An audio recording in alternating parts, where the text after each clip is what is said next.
आमंत्रित करता हूँ सबसे पहले अनिल लल्लन भैया जो कटनी से परम पूज्य महाराज श्री के अनन्य भट्ट वे आए परम पूज्य महाराज श्री के श्री चरणों में अपना प्रश्न रखेंगे। उसके बाद डॉक्टर प्रद्युम्न जैन तैयार रहेंगे दिल्ली। नमोस्तु महाराज जी, नमोस्तु। मेरा प्रश्न है कि जो अपन गाय की सेवा गाय पालने में उसमें क्या पुण्य है और चलो गाय पालने में उसका क्या पुण्य है कि नहीं है, और गौशाला में यदि अपन आपका आशय समझ गया। मेरा इसमें ये कि गाय के लिए आप इसमें थोड़ा सा विस्तार से समझाएं। इस विषय पर मैं कई बार बोल चुका हूँ। जीव रक्षा एक बहुत बड़ा धर्म है। गोपालन को कृषि कर्म के अंतर्गत कहा है। षड्विध आर्य कर्म में कृषि कर्म एक कर्म है। गृहस्थों के लिए इस तरह के कार्य करने के लिए शास्त्रों में उपदेश है।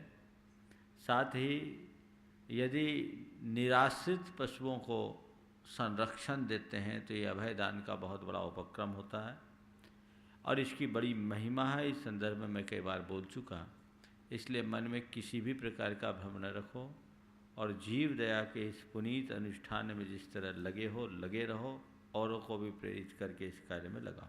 आगे डॉक्टर प्रद्युम्न जैन जी दिल्ली। उसके बाद में विनीत जैन अम्बाला तैयार रहे।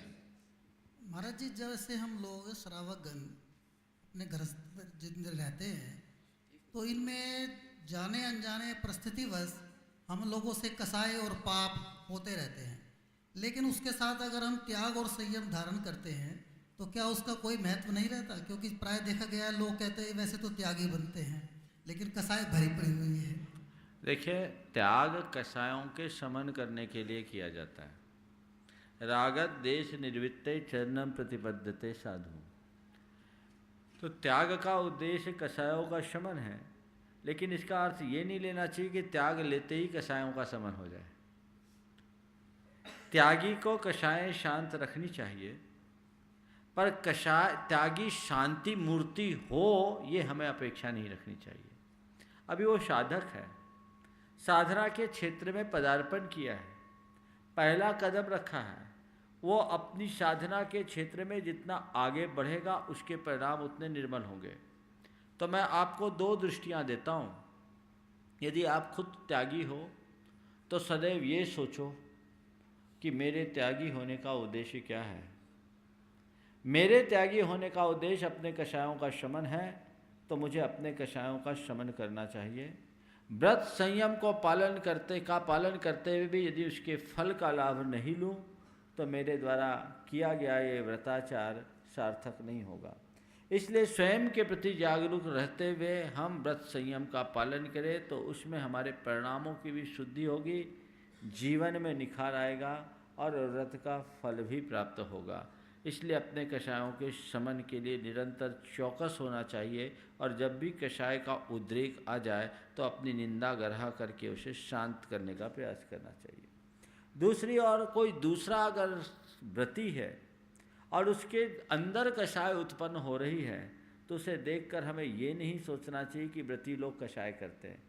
अरे व्रती बनने के पहले वो क्या था ये तो बताओ। निकला किसके बीच से?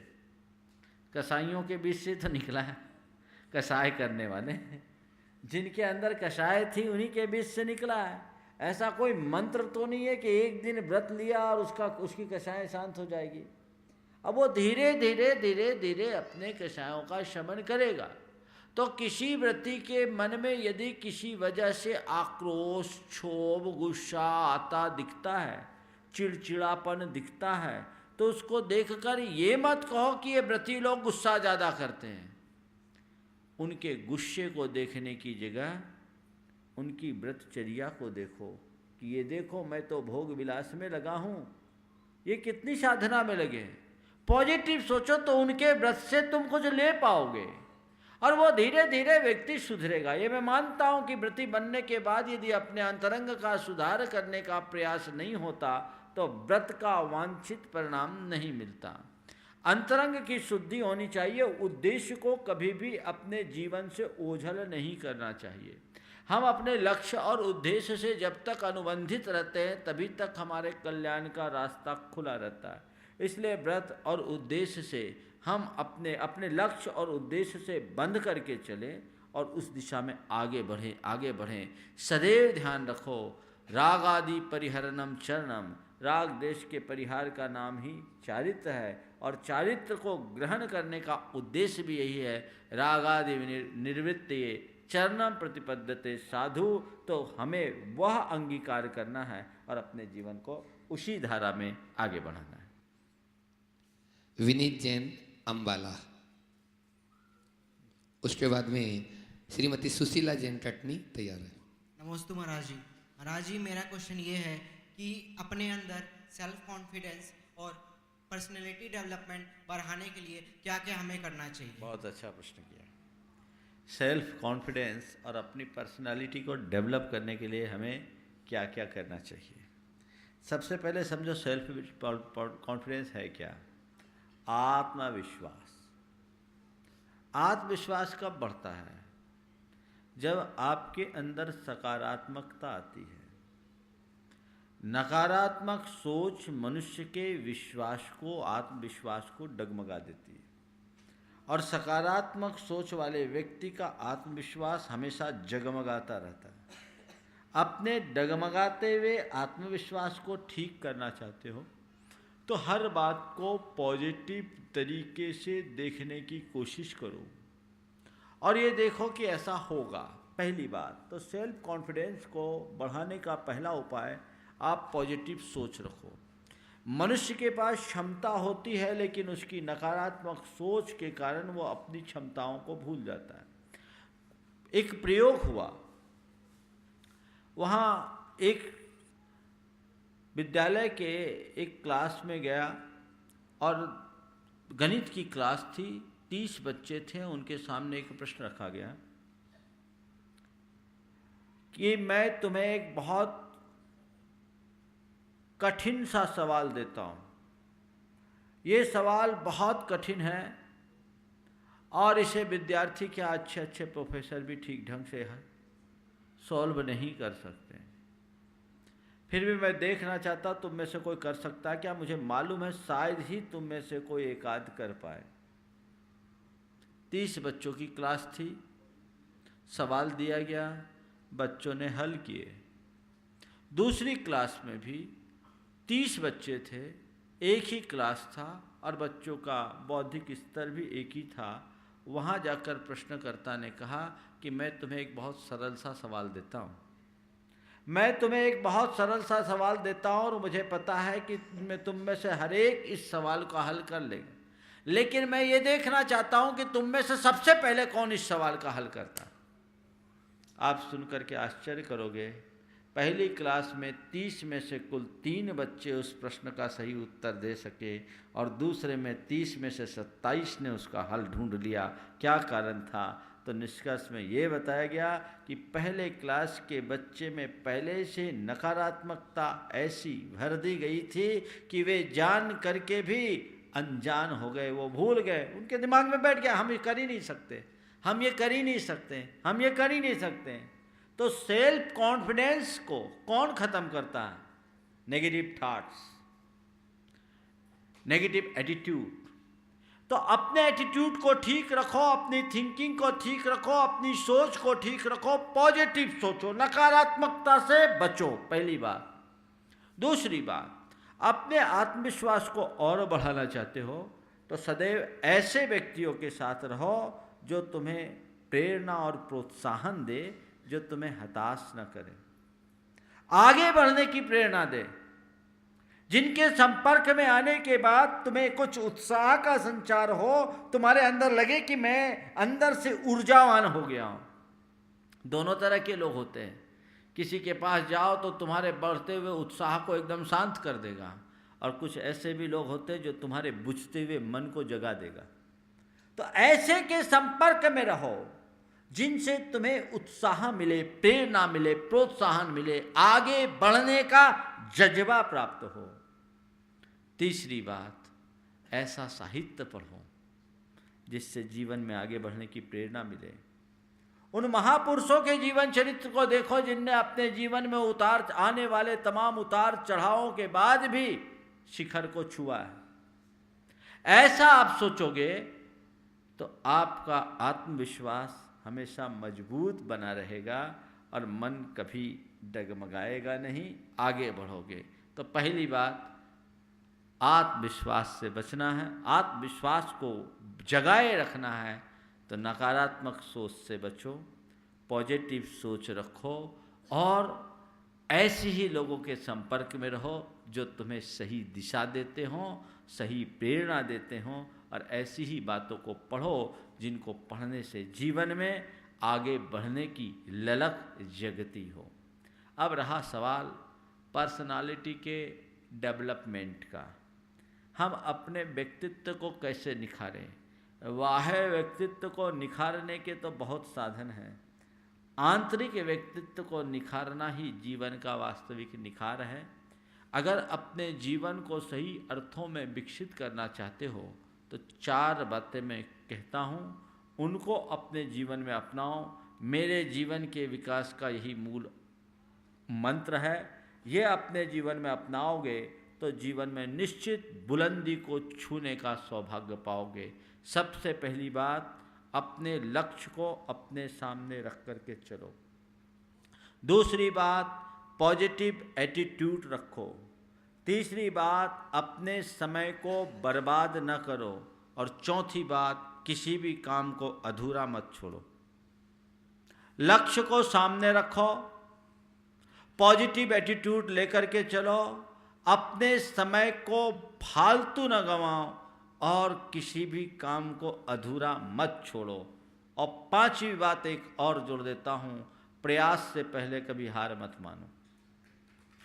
प्रयास से पहले कभी हार मत मानो। ये करोगे तुम्हारा व्यक्तित्व चमक उठेगा। चलो,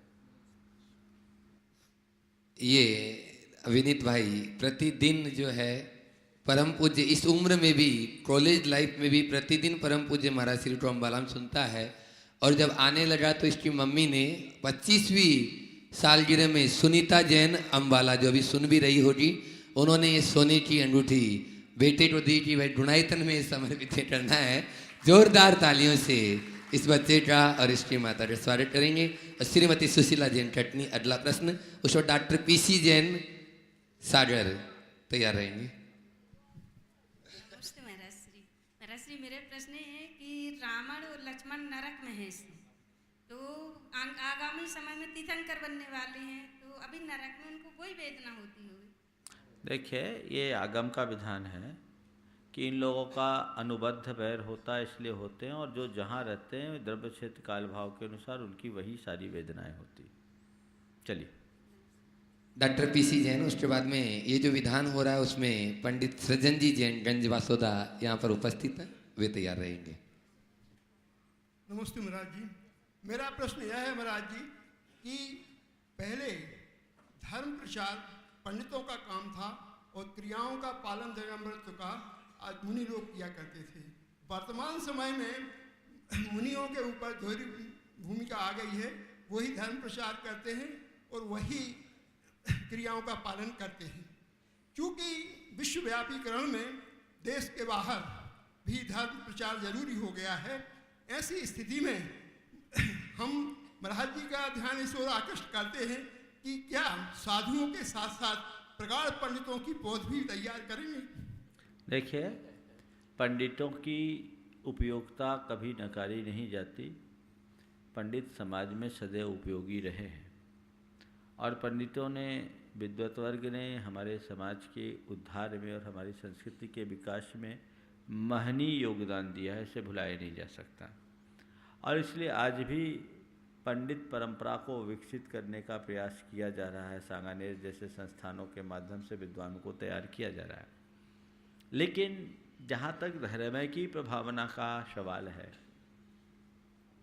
धर्म की सच्ची प्रभावना वही कर सकते हैं जो धर्म को जीते हैं। जो केवल धर्म को आप व्याख्यान करते हैं, उनके द्वारा धर्म की प्रभावना नहीं होती। अगर कोई विद्वान बोलता है तो वो केवल मुख से बोलता है, और यदि कोई साधु बोलता है तो उसका रोम रोम बोलता है, क्योंकि वह नहीं उसका आचरण बोलता है, उसका प्रभाव ज़्यादा होता है। यही कारण है कि आज समाज में साधुओं का प्रभाव बढ़ा। एक साधु के मुख से कोई बात निकले और एक विद्वान के मुख से कोई बात निकले, विद्वान की बात को व्यक्ति सुनेगा, माने, इसकी कोई गारंटी नहीं, पर साधु के मुख से यदि कोई बात निकल जाए तो श्रद्धालु व्यक्ति उसे अपने लिए पत्थर की लकीर की तरह अंकित करके कल्याणकारी मानता है। तो ये साधु का अपना प्रभाव है, और साधु जनों के द्वारा धर्म की प्रभावना होती रही है। चर्या की प्रभावना ही वास्तविक प्रभावना है। ये कहना कि साधु क्रिया का पालन करे और दूसरे उसकी प्रभावना करे, वो सच्ची प्रभावना नहीं है। क्रिया का पालन करो, अपने आप प्रभावना होगी। भगवान महावीर के विषय में घंटों व्याख्यान देना एक तरफ, भगवान महावीर के विषय में घंटों व्याख्यान देना एक तरफ, और एक निर्ग्रंथ दिगंबर मुनि को खड़े कर देना एक तरफ। घंटों व्याख्यान देने के बाद भी कोई नहीं समझ सकता कि भगवान महावीर क्या थे, और एक निर्ग्रंथ दिगंबर मुनिराज को देखते ही समझ लेगा कि भगवान महावीर क्या थे। तो ये है चर्या का प्रभाव। इसलिए हमें ये भावना भानी चाहिए कि चर्यानिष्ठ साधु, सदाचार सही चर्या का पालन करने वाले साधुओं का मार्गदर्शन समाज को मिलता रहे, और अपने आप को सौभाग्यशाली मानो कि आचार्य गुरुदेव विद्यासागर के युग में हम सब जन्म लिए हों और जिए हैं, जिनके युग में हमें ऐसे निर्ग्रंथ साधुओं का समागम बहुत अच्छे तरीके से मिल रहा है, और उनसे प्रेरणा पाकर हम अपने जीवन की दिशा को परिवर्तित कर रहे हैं। रहा सवाल भारत से बाहर लोगों को भेजने का, बिल्कुल जाना चाहिए। और मैं तो ये भी कहता हूँ, विद्वान जाए तो जाए ही। जो विद्वान है, प्रतिभावान लोग हैं, जिन्होंने भले किसी महाविद्यालय में धर्म की शिक्षा नहीं ली, लेकिन जिनका अपना स्वाध्याय है, ऐसे स्वाध्यायशील लोग रिटायरमेंट के बाद धर्म की प्रभावना के लिए वहाँ जाए जहाँ साधु ना पहुँच पाए, और धर्म की प्रभावना करे, निष्प्रह भाव से धर्म की प्रभावना करे, और अपने लेवल पर जितना आचरण कर सके उतना करते हुए करे, तो बहुत असर पड़ेगा।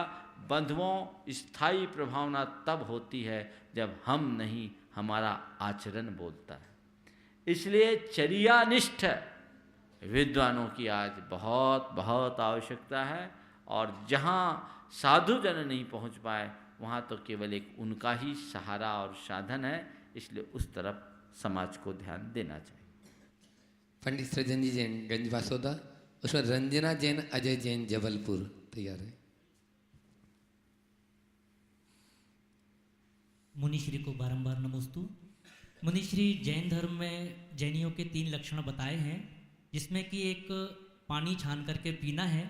मैं समझता हूँ कि पानी छान करके पीने के अलावा लोग खर्च में ज़्यादा उपयोग करते हैं पानी को, और हम गृहस्थ लोग नल की टोंटी से पानी उपयोग करते हैं, तो हम जीव दया का पालन नहीं कर पाते। कुएं की बिलछानी तो कुएं में चली जाती है, मगर टोंटी की बिलछानी कैसे करें? जीव दया का पालन श्रावक कैसे कर सकता है? देखिए, नल का पानी पीने वाले जैन धर्म की मूल भावना का जो जल गालन का है वो पालन नहीं करते। सप्लाई का पानी आता है, वो पहले ही फिल्टर हो जाता है। जल गालन के पीछे हमारा जो उद्देश्य है वो तो पहले ही नष्ट हो जाता है। उसके बाद फिर पाइपलाइन से पानी आता है, तो कई बार नल के पानी में नाली का पानी भी आ जाता है। छान लेते हैं, छानने से इतना तो होता है कि आपके जैन होने की पहचान बन जाती है, लेकिन जीव दया के जो पुनीत भावना है उसका पालन नहीं हो पाता। वो तो केवल कूप जल में ही संभव है, अथवा बोरिंग से भी आप करें तो अहिंसा जीवानी यंत्र जो बताया है उसके अनुरूप करें तो अति उत्तम है।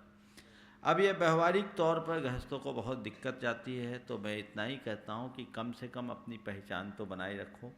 अपने हाथ में एक रुमाल और छन्ना, रुमाल नुमा छन्ना जरूर रखो, और कहीं भी जाओ तो पानी छान करके पियो, जिससे तुम्हारे जैन होने की पहचान बनी रहे। नल में जो छन्ना लगाते हैं उसमें वो जो क्या लगा देते परमानेंट, उसको लगाने की जगह जब लगाए पानी निकाले तो लगा ले, बाद में खोल ले, ये ज़्यादा अच्छा होगा। देखो पानी, नल का पानी छानने का भी क्या लाभ होता है।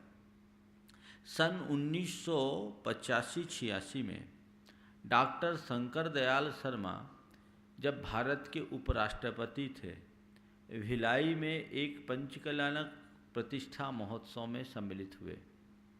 वहाँ उन्होंने अपना एक वक्तव्य दिया, देश भर की पत्र पत्रिकाओं में वो छपा। उसमें उन्होंने जैन धर्म के सिद्धांतों की बहुत अच्छी व्याख्या की और जैनाचार को एक बहुत वैज्ञानिक आचार्य निरूपित करते हुए एक प्रसंग सुनाया। उन्होंने कहा कि जब मैं मध्य प्रदेश का मुख्यमंत्री था, इंदौर के एक कॉलोनी में एक विशेष प्रकार की बीमारी फैली। बीमारी ऐसी कि किसी एक व्यक्ति को बुखार आता और धीरे धीरे पूरा परिवार बिस्तर पकड़ लेता। 1-2 दिन में पूरा परिवार उससे प्रभावित हो जाता। एक कॉलोनी विशेष में ये बीमारी हुई तो लोगों ने जांच परख किया और देखा ये गया कि जैन परिवारों में इस बीमारी के लक्षण नगण्य थे। कॉलोनी विशेष में ये बीमारी थी और जैन परिवारों में इसके लक्षण नगण्य थे।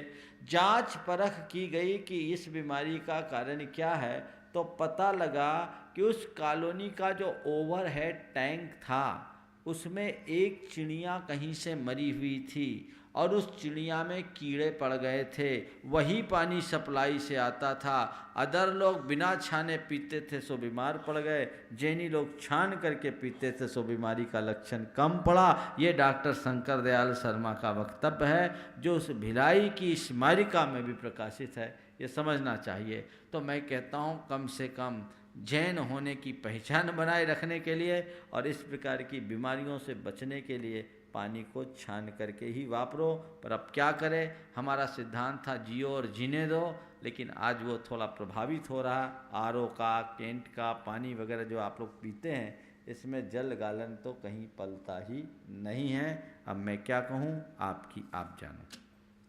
रंजना जैन, अजय जैन जबलपुर, उसमें इंजीनियर रमेश जी जैन सतना तैयार है, और श्रीनी जैन बिलासपुर।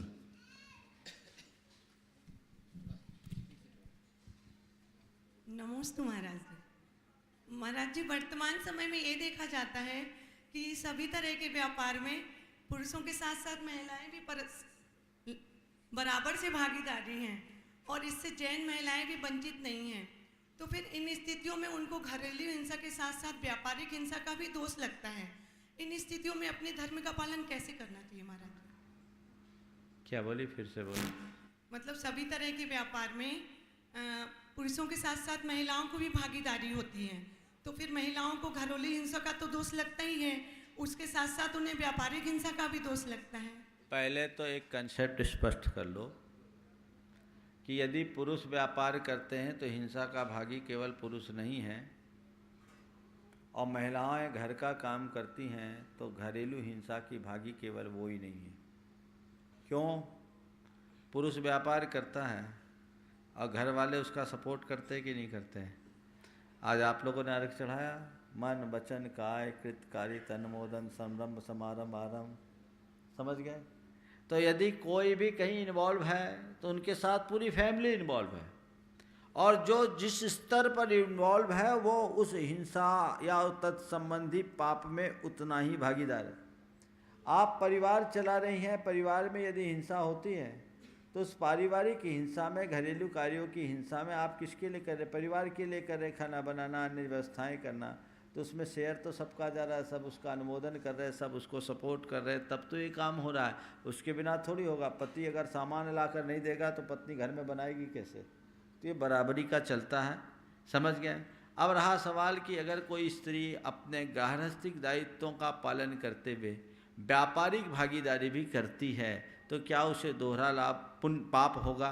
देखो, जितना आप लगें उससे एक पाप इसलिए बढ़ेगा कि आपके पास जो समय सेव था उस समय को आपने व्यापार में लगा दिया। तो व्यापार का कार्य, आरंभ का कार्य, हिंसा का कार्य, सावध्य का कार्य, आपका चिंतन आर्त रौद्र ध्यान में बीता, तो उससे आपको पापाश्रव तो निश्चित तौर पर होगा। पैसा कमाने में आप जितना ध्यान लगाओगे, पैसे के साथ पाप भी जरूर कमाओगे। इस बात को गांठ में बांध कर रखिए। बिना पाप के पैसा नहीं आता। परिग्रह का नाम ही है पाप का संग्रह, तो वो तो आएगा। अब महाराज फिर क्या करें? तो पहले देखो, अगर तुम्हारी आवश्यकता कम है तो एक ही की कमाने से चला लो। समय बदल गया, पहले एक कमाता था, 4 खाते थे और उसके बाद भी बचा लेते थे। अब 4 सदस्य चारों कमाते हैं, 25 तारीख के बाद फिर क्राइसिस हो जाती है, समझ में नहीं आता पैसा कहाँ जाता है। ये स्थितियाँ बदल गई, लाइफ स्टाइल बिगड़ गई। तो ये अगर व्यक्ति अपनी इच्छाओं को सीमित कर ले और सीमित साधनों में संतुष्ट रहकर जीने का आदी और अभ्यासी हो जाए, तो वो फिर बहुत सबको कमाने की ज़रूरत नहीं है। और फिर भी यदि आप करते हैं, आपके पास ऐसी आपकी आवश्यकताएं हैं, आपका संसाधन है और आपको ऐसा लगता है चूँकि आज का समय अर्थ प्रधान हो गया, सारी व्यवस्थाएं अर्थ प्रधान हो गई, तो ऐसी स्थिति में आपको अगर लगता भी है तो फिर एक ही उपाय है, कमा रहे हो तो इस मानसिकता के साथ कि इसमें पाप का आश्रय हो रहा है और मुझे अपने द्वारा उपार्जित पाप को साफ भी करते रहना है। तो यथा समय धर्म ध्यान करते हुए अपनी अर्जित संपत्ति में आसक्ति कम रखें और उदारतापूर्वक उसका सदुपयोग करें, दान करें, तो आपका पाप कुछ बैलेंस होगा। ठीक है। श्रीनी जैन बिलासपुर और इंजीनियर रमेश जी जैन। हाँ बोलो जल्दी। और आप भी पूछ रहे हैं, पूछो जल्दी। नमस्ते महाराज जी, मेरा प्रश्न है कि सिद्ध चक्र विधान कब और किन परिस्थितियों में करवाना चाहिए और इसका क्या फल प्राप्त होता है? देखिए, सिद्ध चक्र विधान को एक बहुत विशिष्ट अनुष्ठान के रूप में जाना जाता है। सिद्ध चक्र विधान एक अनुष्ठान है जिसमें 8, 16, 32, 64 करके परस्पर दुनी अर्घावली होती है। वह इस बात का द्योतक है कि हमारा भगवान के प्रति अनुराग दिन दुनी रात चौगुनी बढ़ते जाए और ये बढ़ते जाए, अनुष्ठान है। इसे एक पूजन के रूप में नहीं देखना चाहिए। इस पाठ के साथ साथ जाप अनुष्ठान यदि व्यक्ति करता है तो ऐसा कहा जाता है कि सिद्ध चक्र विधान का अनुष्ठान संपन्न कर लेने से गृहस्थ जीवन में जो कुछ छोटे मोटे पाप होते हैं उन सब पापों का एक प्रकार से प्रायश्चित्त हो जाता है, वे सारे पाप साफ हो जाते हैं। तो गृहस्थों को पुण्याश्रव करने के लिए ये विशिष्ट हेतु है, विशिष्ट निमित्त है, इसलिए ऐसा काम करना चाहिए। लेकिन आजकल सिद्ध चक्र विधान को लोगों ने बिल्कुल बदल डाला है। मेरे को ये बात नहीं जचती। जितने भी लोग जहाँ कहीं भी सिद्ध चक्र विधान कराना चाहे, ये 8 दिन का अनुष्ठान है, इसे 8 दिवसीय अनुष्ठान के ही रूप में करें। दूसरा, आजकल के विधानाचार्यों ने इन विधानों के साथ जाप करने की प्रक्रिया बिल्कुल बंद कर दी, जबकि पूजा और विधान में एक मौलिक अंतर है। पूजा अष्टद्रव्य से भगवान के प्रति भक्ति के प्रकाशन का नाम है और विधान जहाँ पूजा के साथ जाप अनुष्ठान हो तो जाप्यानुष्ठान भी होना चाहिए। जिन दिन पूजाएं कम हो जिन दिनों, उन दिनों जाप ज़्यादा करो। तो जाप और पूजा ये तुम्हारे दोहरे पुण्य का कारण बनता है, कर्म निर्जरा का निमित्त बनता है। इसी प्रकार मंडल की संरचना, आजकल मंडल को द्रव्य चढ़ाने का अधिष्ठान लोगों ने बना दिया, जो कि गलत है, और तरह तरह की सज्जा करने लगे। अब तो सिद्ध चक्र मंडल में भगवान की गंधकुटी रखी जाने लगी। वो मंडल विधान नहीं है। अधिकतर प्रतिष्ठाचार मंडल का अर्थ ही नहीं जानते। मैंने कईयों से पूछा, उनको मंडल का अर्थ क्या यही पता नहीं और मंडल विधान कर रहे हैं। मंडल का मतलब होता है दिव्य विभूतियों के आह्वान के लिए तैयार किया गया एक प्रकार का गुप्त रेखा चित्र। तो मंडल के माध्यम से जब पूजा अनुष्ठान करते हैं तो एक तांत्रिक प्रयोग होता है जिसका हमारे चित्त पर विशिष्ट लाभ होता है और वो हमारे कर्म निर्जरा का विशेष निमित्त बनता है। तो मंडल की संरचना जैसी शास्त्रोक्त विधि से है वैसी ही करनी चाहिए। ये तरह तरह से मंडल की रचना करना और कम दिनों में सिद्ध चक्र विधान करना, वो मंडल विधान नहीं है, एक पूजा मात्र हो गई। तो पूजा का फल पूजा जैसा होगा और मंडल विधान का फल मंडल विधान जैसा होगा। तो इस सिद्ध चक्र का आपको परिपूर्ण लाभ लेना है तो मैं तो यही सलाह दूंगा कि जब भी करो पूरे 8 दिन का करो। खूब विधि विधान से करो, विशुद्धि के साथ करो, आपको परम आनंद की अनुभूति होगी और कर्म की निद्रा होगी, आपकी जीवन की धारा बदलेगी। तुम्हारे पास समय कम हो तो मैं तो कहता हूँ और दूसरे विधान कर लो। सिद्ध चक्र विधान में और इतना ये ताम झाम करके उसके स्वरूप को बदल देना, बिगाड़ देना मेरी समझ से परे है। गंधकुटी नहीं, मंडल में गंधकुटी नहीं बन सकती। गंधकुटी आप अलग बनाइए, मंडल को मंडल रखिए। और मंडल में द्रव्य नहीं चढ़ाया जाता, द्रव्य तो मंडल की साक्षी में अलग से चढ़ाया जाता। ये परिपाटी लोगों ने बना दी। चलिए, सिद्ध चक्र विधान के अलावा और कोई दूसरा विधान भी हो सकता है? बहुत विधान है, रोज विधान कर सकते हो। चलो, बिलासपुर दिव्यांश जैन सागर तैयार रहे, जल्दी करो। नमस्ते महाराज जी। महाराज जी, हम वोट देकर नेता चुनते हैं, फिर वो नेता आगे जाकर गलत काम करते हैं, तो इसका हमको कितना पाप लगता है? आप नेता को अच्छा काम करने के लिए चुनते हो कि बुरा काम करने के लिए चुनते हो? अच्छा काम कर। तो आप अच्छा काम करने के लिए चुनते हो या आप अच्छा काम करते हो? नेता चुना जाकर अगर गलत काम करता है तो वो गलत करता है। प्रजातंत्रीय व्यवस्था में किसी न किसी को तो चुनना होगा, तो जो भी व्यक्ति योग्य को चुनो। अगर आप अपना मत नहीं दोगे तो दूसरा अयोग्य व्यक्ति आ जाएगा और गड़बड़ होगा। इसलिए प्रत्येक व्यक्ति को मताधिकार प्राप्त है, मतदान करना चाहिए, पर बहुत सोच समझकर करना चाहिए और इस भाव से करना चाहिए कि वो अच्छा कार्य करे। और हम लोग जैसे बोलते हैं, धर्मधारी हो नरेशा, तो सबको सद्बुद्धि हो, जो धर्म और संस्कृति का अनुरागी हो, ऐसे ही व्यक्ति को चुनकर भेजने का प्रयास करना चाहिए, इस भय से कि वो चोरी चमारी करेगा, हम वोटें ही नहीं दें तो ये चोरी चमारी करेगा, ये चोरी चमारी वाला तो चुन के नहीं जाएगा, डाका लूट करने वाला पहुंच जाएगा तो और मामला गड़बड़ हो जाएगा। इसलिए उसको देखकर करना चाहिए।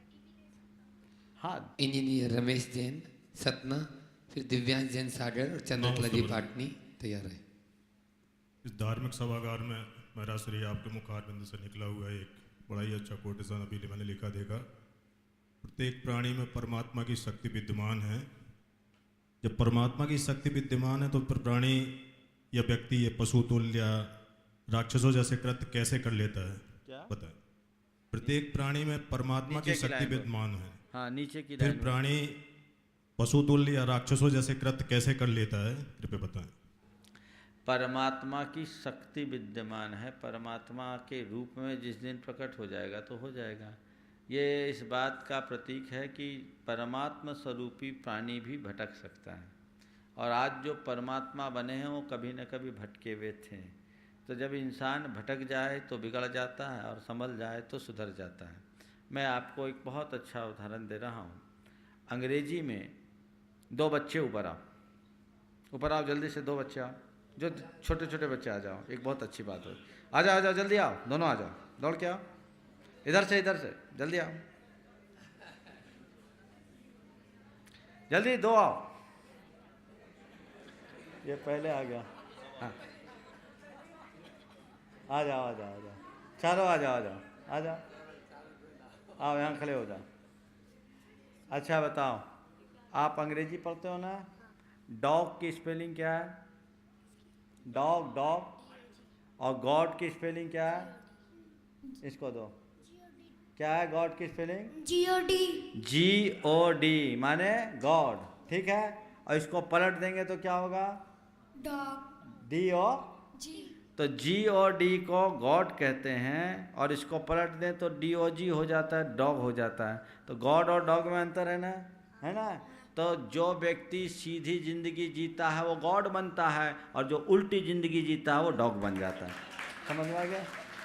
चलिए, दिव्यांश जैन सागर, फिर चंद्रकला जी पाटनी रांची तैयार। जल्दी। नमस्ते महाराज जी, मेरा प्रश्न ये है कि चंद्र ग्रहण और सूर्य ग्रहण का जैन धर्म पे क्या प्रभाव है? जैन धर्म में चंद्र ग्रहण सूर्य ग्रहण को एक प्राकृतिक घटना के रूप में निरूपित किया गया है, और उसे वैसा ही माना गया है जैसा विज्ञान में मानता। अंतर केवल यह है कि विज्ञान पृथ्वी को घूमने वाली मानता है, जैन धर्म में पृथ्वी को स्थिर माना जाता है। चलिए, श्रीमती चंद्रकला जी पाटनी रांची, उसके बाद कुमारी सुरभि जैन सागर। अब नहीं, बस ये लास्ट प्रश्न, इसके बाद नमस्ते महाराज श्री। महाराज श्री, मुनिराज की परछाई पर अगर पाँव लग जाता तो हम लोगों को दोष लगता है क्या? देखिए, मुनि महाराज की या किसी भी पूज्य पुरुष की विनय करनी चाहिए, और विनय के अंतर्गत ये होता है कि आप उनकी परछाई पर भी पैर न डालें, उनके पीछे चले या उनको अपने बाएं ओर करके चले, परोक्ष में भी उनके आसन पर न बैठें, जिन पर वो बैठते हैं उन आसनों पर न बैठें। ये सब उपचार विनय का अंग है, इसलिए इसको बहुत ध्यान रखना चाहिए और इसका ध्यान रख कर के ही करना चाहिए। परगहन करते हैं लोग, हम लोगों से चिपक कर परिक्रमा देते हैं, तो कई लोगों की परिक्रमा भी नहीं हो पाती, धक्का मुक्की हो जाती है। अच्छी परछाई का घेरा बना लो, लंबा चौड़ा घेरा होगा, भाव भक्ति से प्रदक्षिणा करो, आपको भी आनंद आएगा और सारा कार्य होगा। तो ये विवेक जरूरी है। परछाई पर पैर रखना एक प्रकार का अभिनय है, और परछाई पर भी पैर न रखना, ये सावधानी आपकी भक्ति है कि हम जिनको अपना पूज्य मानते हैं उनकी परछाई का भी अनादर नहीं करेंगे। ये अंदर की भक्ति है, प्रेरणा है, ऐसा ध्यान रखना चाहिए। मेरे पास कुछ प्रश्न, हाँ जल्दी बुलाओ। कुमारी सुरभि जैन सागर, उसके बाद महाराज श्री के चरणों।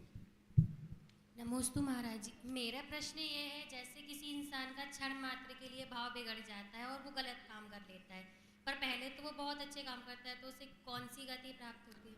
देखिए, अच्छे काम का अच्छा परिणाम होता है और गलत काम का गलत परिणाम होता है। कई बार सारे समय अच्छा काम करता है, लेकिन ऐन मौके पर गलत काम कर ले तो गलत हावी हो जाता है, समझ गए? इसलिए हमें गलत काम से सदैव बचना चाहिए। मेरे पास प्रश्न आया है, कन्हैयालाल जी सेठी ने औरंगाबाद से पूछा है कि मेरा प्रश्न है कि पूजा के 6 प्रकार होते हैं, उसमें से एक होता है नाम पूजा। इसका मतलब होता है अरिहंत आदि के नाम का उच्चारण करके विशुद्ध प्रदेश में पुष्प क्षेपण किया जाता है, वह नाम पूजा कहलाता है। इसमें जो विशुद्ध प्रदेश है उसका मतलब क्या है, उसका पूरा विवरण सहित मतलब के साथ बताने की कृपा करें।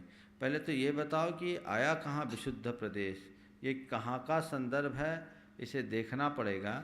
मेरे को समझ में नहीं आ रहा है। ऐसा नाम पूजा का अर्थ यही है कि उनके विशुद्ध भावों के साथ उच्चारण करके पुष्पांजलि अर्पित करने का नाम पूजा है। पर इन्होंने जो भेजा है प्रश्न, वो ये बात स्पष्ट करे कि उल्लेख कहाँ का है, उसे देख करके ही बता सकेंगे। अब यहाँ आएंगे तब बताएंगे। महाराज जी एक ही मंदिर में क्यों नहीं रुकते हैं? महाराज जी एक ही मंदिर में रुकेंगे तो महाराज एक ही मंदिर के हो जाएंगे, और सब जगह जाएंगे तो सब जगह के हो जाएंगे। सूरज एक जगह ठहर जाए तो बाकी जगह अंधेरा नहीं होगा, गड़बड़ होगा। इसलिए सबको करना चाहिए। निकिता जैन ने जयपुर से पूछा, पूजन और विधान में क्या अंतर, मैंने बता ही दिया अभी।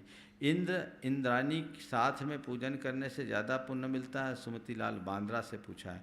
भाई इंद्र इंद्राणी अगर पूजा करते हैं तो दोनों को बराबरी की भागीदारी होती है, पुण्य तो दोनों को मिलता है और घर में व्यवस्था भी बनी रहती है। अगर इंद्र पूजा कर रहा है, इंद्राणी घर में है तो गड़बड़, और इंद्राणी पूजा में लग गई, इंद्र अगर दूर है पूजन से, विचारधारा उसकी अलग है तो अनबन हो सकती है। धर्म विवाह के कार्य मिलजुल करके ही करना चाहिए। कल भी मैंने इसके संदर्भ में बात कही थी। दीवार पे भगवान की फोटो लगी हो तो उस दीवार के सामने पैर करके सो सकते हैं कि नहीं, फ़ोटो इसी तरफ लगाए जिधर पैर ना पड़े, या फिर फ़ोटो काफ़ी ऊंचाई पर हो। व्यवहार दृष्टि से आत्मा शुद्ध बन सकती है या नहीं, क्योंकि हम तो व्यवहार में ही फंसे हुए हैं, जो कि आत्मा को शुद्ध रखने के लिए निश्चय का सहारा चाहिए। व्यवहार और निश्चय और निष्ठा को अपनाकर धार्मिक आत्मविश्वास से आगे का रास्ता कैसे अपनाएं? वस्तु के स्वरूप को जानो, वस्तु तत्व को पहचानो, और व्यवहार और निश्चय में, लता गंगवाल ने गया से पूछा है, व्यवहार और निश्चय में तालमेल बना करके जियो। निश्चय वस्तु के स्वरूप को बताता है और व्यवहार हमें प्रवृत्ति में संयम सिखाता है। दोनों को जब तक हम नहीं अपनाएंगे तब तक काम नहीं होगा।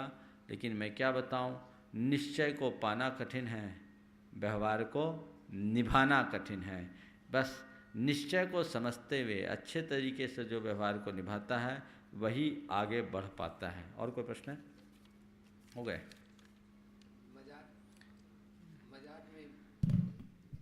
मजाक में बोले गए झूठ में भी क्या पाप लगता है?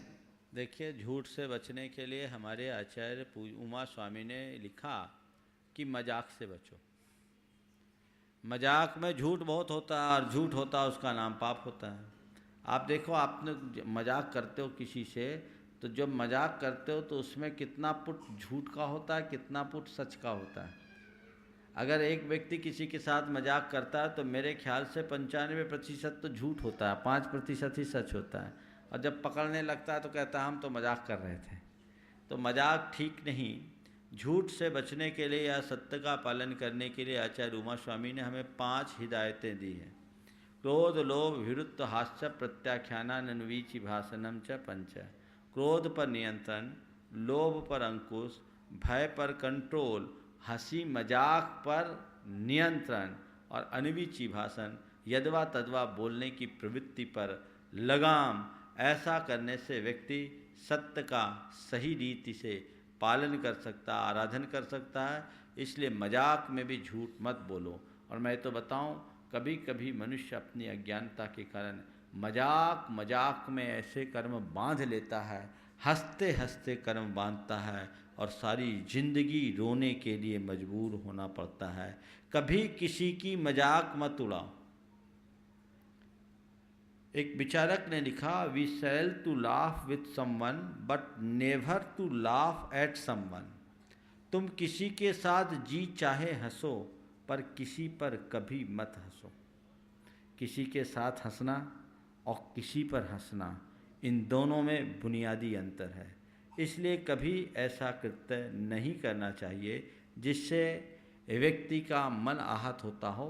यह अशुभ नाम कर्म के बंध का कारण है। और इस तरह के खोटे मजाक करने से व्यक्ति ऐसे हास्यास्पद शरीर को प्राप्त करता है, विकृत शरीर को प्राप्त करता है, जिसे देख करके ही लोग हंसना शुरू कर देते हैं। इसलिए ऐसा नहीं करना चाहिए। क्या? हाँ, व्हाट्सएप का तो मतलब ये झूठ का पुलिंदा, समझ गए। अभी हल्ला उड़ा दिया आचार्य महाराज के पास दीक्षा होने वाली। ये सब बेवकूफ़ों की जमात है और ये इस तरह के व्हाट्सएप को संचालित करते हैं और लोग भी एक दूसरे को पास ऑन करते जाते हैं। ये बिल्कुल ठीक बात नहीं है। मैं तो आप लोगों से कहना चाहता हूँ, जो इस तरह के उल्टे सीधे खबर भेजे उसको अपने अकाउंट से बाहर करो। सही न्यूज़ रखो, जो सकारात्मक बातें, सही बातें, सार्थक बातें रखते हैं उन्हीं को रखो। और कोई भी गलत बात आए उसको आगे आप पास ऑन ही मत करो, क्योंकि इससे समाज में अनेक प्रकार की विकृतियाँ और विसंगतियाँ उत्पन्न हो रही है और लोगों में भ्रम उत्पन्न हो जाता है। ये इस तरह से आज का इस शंका समाधान का समय यहीं पर पूरा हो गया। मैं एक आ रहे हैं, आ जाओ जल्दी से। और तब तक महाराज जी मैं सभी श्रोताओं की ओर से आपके श्री चरणों में नमोस्तु करता हूँ कि आप हमें आशीर्वाद से माइक वहीं दे दो। तब तक नमोस्तु महाराज जी, नमोस्तु। तब तक टाइम चला जाए तो 5 ही मिनट बाकी है। नमोस्तु महाराज जी। जैन धर्म ये शायद बताता है कि उधर देखो, हाँ उधर पृथ्वी स्थिर है। हाँ, क्या ये सच है? हाँ, जैन धर्म के अनुसार पृथ्वी स्थिर है। लेकिन साइंस तो ये कहता है कि इसलिए साइंस अपनी जगह सही है, धर्म अपनी जगह सही ऐसा है। है कि ऊपर जगह से अपने सैटेलाइट रहते मैं बता रहा हूँ आपको इसका एक रीजन, एक रीजन बताता हूँ ना। मैं धर्म की बात को गलत बोलता हूँ, न साइंस की बात को झुटलाता हूँ। हम लोग जहाँ रह रहे हैं वो अशाश्वत पृथ्वी है और हमारे यहाँ जो वर्णन है वो शाश्वत पृथ्वी का। भारत और ऐरावत क्षेत्र में आर्य खंडों में प्राकृतिक परिवर्तन होता है और उस परिवर्तन में पृथ्वी 1 योजन ऊपर उठ जाती है। तो थाली की तरह गोल धरती जब 1 योजन ऊपर उठी तो इसका शेष जम्बू द्वीप से संपर्क टूट गया। तो मुझे लगता है जब ये परिवर्तन हुआ होगा तो उस धरती में बहुत बड़ा परिवर्तन आया होगा और कुछ प्लैनेट्स प्रकट हो गए होंगे और ये सब उसी प्लैनेट्स के अंश हैं। इसलिए इस पर बहुत शोध की ज़रूरत है। चूँकि हमारे शास्त्र मौन हैं इसलिए इस विषय में हम ज़्यादा नहीं कह सकते। प्रश्न है अपना, जैन धर्म आप लोग मुनि महाराज इतने त्याग करते हैं, हाँ, इसका प्रचार कैसे किया जाए कि संसार जाने की ऐसे भी धर्म हैं जहाँ के मुनि महाराज जिनको कि हम भगवान समझे। आप लोगों का काम है कि मुनि महाराजों के पास पहले खुद आओ, अपने बच्चों को लाओ और अपने माध्यमों से जन जन को जगाओ। ये काम श्रावकों का। मुनि महाराज थोड़ी बोलेंगे कि हम ऐसे हैं ऐसे ऐसे। ये काम श्रावकों। हम कैसे प्रचार करें संसार में? इस कार्य का एक ही तरीका है, पहले खुद मुनियों की संगति करो, मुनियों के समागम करो और मुनियों की चर्या को देखकर। आज का युग तो संचार माध्यम का युग है। आज पूरे विश्व में दिगंबर मुनियों की बहुत बहुत महिमा फैल रही है। आपके विभिन्न साइट्स के माध्यम से, सोशल नेटवर्क के माध्यम से अन्य माध्यमों से लोगों के बीच। अब तो आप पूरी क्लिपिंग पहुंचा सकते हैं, ये काम आपका है। दुर्भाग्य है, एक विडंबना है कि अधिकतर जैनी मार्केटिंग के धंधे से जुड़े हुए हैं, अधिकतर जैनी मार्केटिंग के धंधे से जुड़े हैं, पर जैन धर्म की सही मार्केटिंग नहीं हो रही। मार्केटिंग करिए, ये आप लोगों का काम है। एक छोटा सा प्रश्न है, हम हाँ। मेहनत करते हैं, कमाते हैं, हाँ। हमें मालूम है मेरे को कितना प्रॉफिट होगा, हाँ। आप इतना त्याग करते हैं, आपको क्या मिलेगा, आपको क्या मालूम? हमको जो मिलेगा ना वो किसी को नहीं मिलेगा। हम तो माला माल है, हमारे धंधे में केवल प्रॉफिट है, लॉस का गुंजाइश ही नहीं। ये कैसे कह सकते हैं आप? हम जानते हैं, हम प्रॉफिट किसको मानते हैं, आत्मसंतुष्टि ही सबसे बड़ी प्रॉफिट है, और मैं पल पल अपनी संतुष्टि का अनुभव करता हूं। आप ये प्रश्न कल अगर रुकोगे तो पूछना, क्योंकि आज लाइव खत्म हो गया। आपका प्रश्न बहुत बढ़िया है, कल शुरू में आपको चांस मिलेगा। अच्छा, बहुत बहुत धन्यवाद।